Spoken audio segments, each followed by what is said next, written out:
Jina naitwa Sylvan Makole, ni mhasibu mwandamizi wa Bodi ya Bima ya Amana.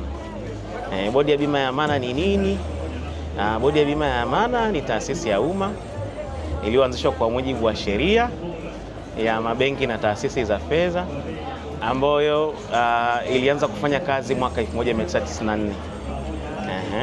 Majukumu ya Bodi ya Bima ya Amana ni pamoja na kutathmini michango na kukusanya kutoka kwenye mabenki na taasisi za fedha, kusimamia mfuko wa Bodi ya Bima ya Amana, kulipa wadai wa pindi pale benki zinapokuwa zimefilisika, na kusimamia ufilisi pindi inapokuwa imeteuliwa na Benki Kuu ya Tanzania, na pia kupunguza mdororo au mgogoro wa hasara kwenye mabenki pindi zinapokuwa zimepata changamoto ya ukwasi, kwa Kiingereza tunasema liquidity au mtaji.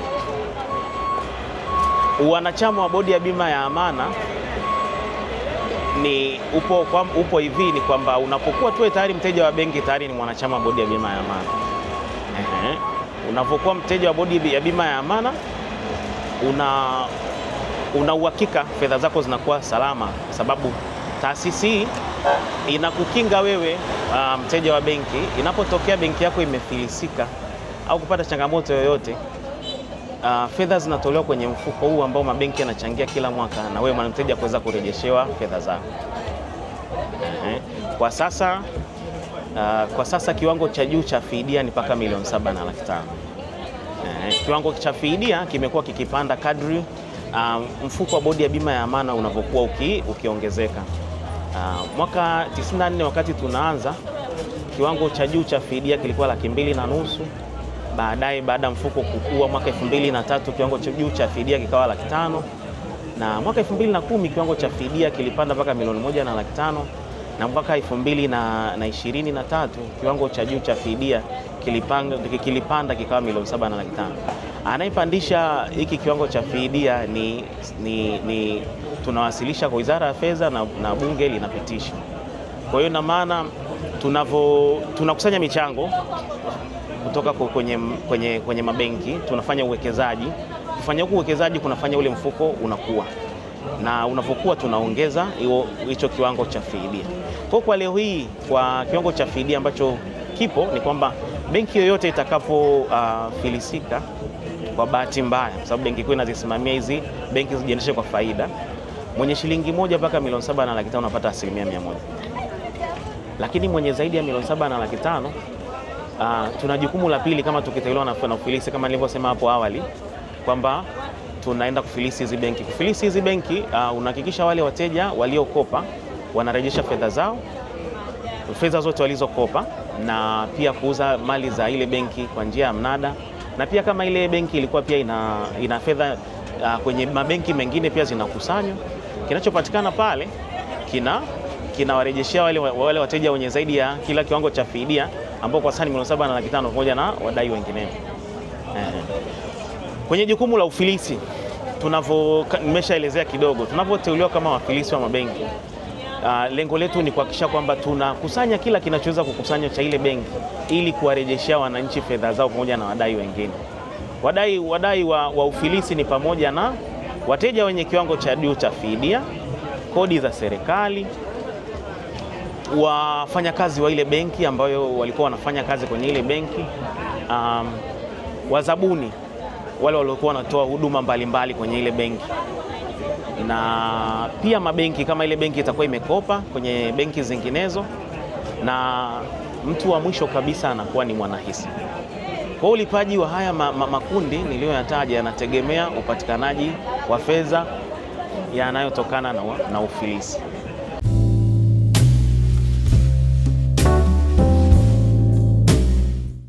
Nini usaivi DIB? Nini kipya loss minimizer mandate ambayo mmetupitishia, ambako kwa sasa hivi tuna uwezo wa kupunguza hasara kwenye benki zenye migogoro katika uendeshaji. Kwa hiyo ikitokea benki ina shida, hatuendi moja kwa moja kwenye kuzifunga, tunashirikiana na Benki Kuu ya Tanzania kuhakikisha kwamba kama if there is anything we can do katika ku resolve na kupunguza hasara, basi tunafanya hivyo kwa jukumu hili jipya la loss minimizer.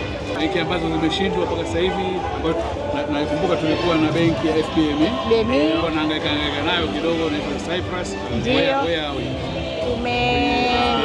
Tumeshalipa awamu 3 fidia ya ufilisi, tuko 85%. Tumebaki 15% tu ambayo tunategemea mwaka huu inshallah mpaka mwezi wa 12 tutakuwa tumemalizia. Recovery kutoka nje tumefanikiwa. Tumefanikiwa, zibaki chache tu kutokana na vikwazo vya FinCEN. Lakini tuna resolve, tushirikiana na serikali, mnatusaidia. Vile vikwazo vinatoka, zile fedha zinakusanywa ili tuweze kumalizia kulipa. Kuna benki nyingine ambayo bado iko kwenye ratibu ule Greenland, wale wengine tulishamalizana nao. Greenland na Delphis tuko mwishoni, tunazifunga. Kulikuwa kuna kesi lakini zimeisha. Lakini kama kuna zile 5 zile Covenant, Efata, Meru, Njombe na Kagera, na zenyewe tumeshalipalipa, zipo stage za mwisho. Community bank zilizofungwa 2018. Ndio. Kwa hapa karibuni benki kuu imekuwa imejitahidi kuchukua benki kubwa kuzinunua hizi ndogo. Kwa hiyo hatuna nyingine ambayo imepata changamoto mpaka sasa. Lakini general naona upande wa NPLs mabenki yote takriban wako vizuri. Most of them wako less than 5%. Ndio. Kwa inaonekana kama kwamba failure is very unlikely to happen. Kweli kabisa. Lakini bado naamini DIF tuendelea boost the fund. Tunaiboost, imeshafika more than 1.5 trillion now in terms of growth of the fund. Lakini pia increase kiwango kutoka kipindi kile ulivyokuwa cha milioni 1.5, sasa hivi tuko milioni 7.5, ambako 99% wanapata pesa zao zote bila kuja kudai chochote kwenye ufilisi. Ndio. Kila la heri. Thank you so much. Asante.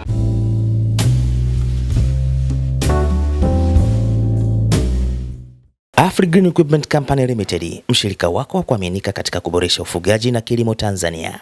Tunaanza na wewe tangu hatua ya kwanza. Wataalamu wetu wanakupa ushauri kamili kuanzia upangaji wa ujenzi wa banda hadi uendeshaji wake. Tunauza na kufunga vifaa vya kisasa kama layers cage kwa kuku wa mayai, broilers cage kwa kuku wa nyama, pamoja na mifumo ya kisasa ya kudhibiti joto ndani ya banda. Zaidi ya hayo, tunakuletea teknolojia za kisasa kabisa. Mfumo wa kusafisha banda, automatic cleaning system, unaofanya kazi wenyewe. Mfumo wa kulisha kuku, automatic feeding system, unaojiendesha wenyewe bila usumbufu. Na mfumo wa kunyweshea maji kuku, automatic drinking system, unaokuhakikishia maji safi masaa 24.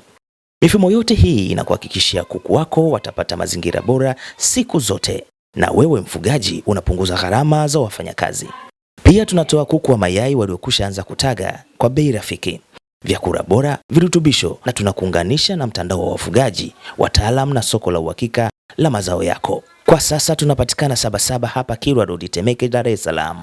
Na hapa msikilize mtaalamu wetu akifafanua zaidi kuhusu Afrigreen inavyobadilisha maisha ya mfugaji. Mimi naitwa Najma na wakaribisheni sana kwenye maonyesho ya Sabasaba mwaka 2026. Sisi ni Afrigreen Equipment Company Limited. Kampuni yetu kwa zaidi ya muongo mmoja imekuwa inahusika na teknolojia na ubunifu kwenye miradi ya ufugaji wa kuku kibiashara. Hapa ninaongelea vifaa vyote kabisa, kuanzia kumzalisha kifaranga mpaka process ya mwisho kabisa, kama ni ya kuchinja ama ni ya kupaki mayai, kwa maana ya keji za kisasa za kufugia za miundo yote. Tuna A-type, tuna H-type, mashine za kuzalisha vyakula vya mifugo, vyombo vya kulishia, lakini pia ujenzi wa mabanda ambayo ni rafiki kufugia katika vipindi vyote, yani kipindi cha baridi, kipindi cha joto, almaarufu kama Dapen Poultry House, semi closed houses.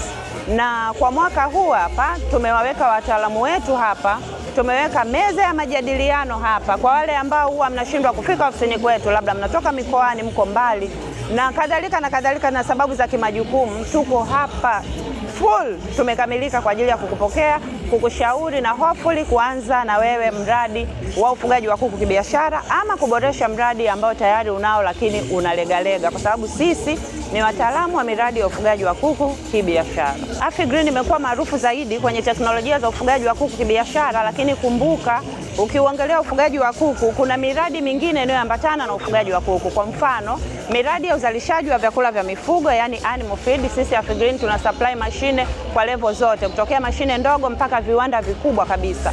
Lakini tukiongelea upande wa nyama ya kuku, mfugaji wa broiler, sisi pia tunashughulika na zile tunazoita machinjio, yani slaughterhouses, kwa maana kumprocess kuku, kumchinja, kumgawa vipande, kumfreeze kwa ajili ya soko sasa kubwa kama supermarket na kadhalika.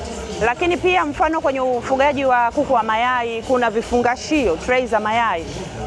Mfugaji wa kuku wa mayai anahitaji tray kwa ajili ya kufanya packaging ya yale mayai. Sisi AfriGreen pia tunadili na mashine kwa ajili ya kuzalisha tray za karatasi kwa ajili ya kufungashia mayai. Kwa hiyo tunapoongelea ufugaji, tunapokiongelea kilimo, tunafanya hivi vitu vyote na hivi vitu vyote vinapatikana.